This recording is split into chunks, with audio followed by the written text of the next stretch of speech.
يعني عربيه مرسيدس موديل 2013 موتورها يتكسر قدامي عشان خاطر اهمال صاحبها. دايما بقولها وهفضل اقولها، ايا كان عربيتك بتتصين فين او عند مين، خليك واقف فوق دماغ اللي بيصينها، اعرف بيعمل فيها ايه، شوف ايه الخطوات اللي هو بيعملها حتى لو انت مش فاهم هو اصلا بيعمل ايه، بس لا خليك متابع معاه.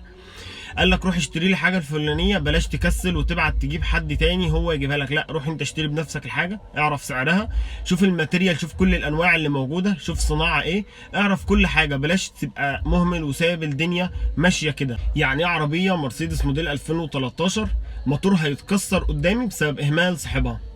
عربيه النهارده مرسيدس كانت ماشيه مره واحده تك تك تك وتسكيع جامد جدا وريحه بخار بتاع زيت غير طبيعي. فالمهم انا فتحت الكبوت وفتحت الغطا بتاع الزيت، لقيت بخر زيت عالي جدا.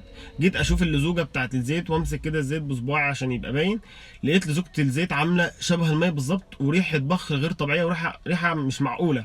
فبسال صاحب العربيه بقول له هو انت غيرت الزيت فين او عند مين او ايه نوع الزيت اللي غير؟ قال لي ما اعرفش، انا اديت الفلوس للفني او الميكانيكي اللي بيغير الزيت وهو راح جاب. قلت له طيب فين باقي من الزيت ده؟ قال لي لا ما اعرفش. طب نوعه ايه؟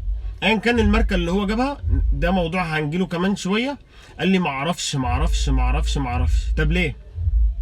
انا مش بشكك في ذمه الفني ولا في ذمه الميكانيكي، بس انت فين كمالك عربيه وصاحب عربيه؟ ليه سايب حاجتك كده؟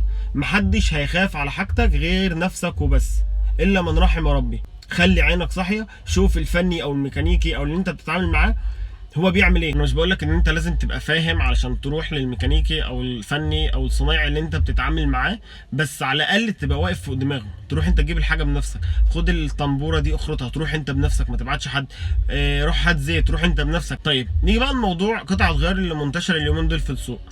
بلاش تجيب قطعة غيار ايا كانت هي ايه غير من حد موثوق وحد معتمد، هو اللي مسؤول عن بيع الزيت، هو اللي مسؤول عن قطع الغيار دي، وحد يكون مصدر ثقة اللي لما يحصل مشكلة في قطعة الغيار اللي انت جبتها تعرف تتكلم معاه، تعرف تاخد حقك منه. الف شكر يا باشوات على المتابعة، سلام عليكم.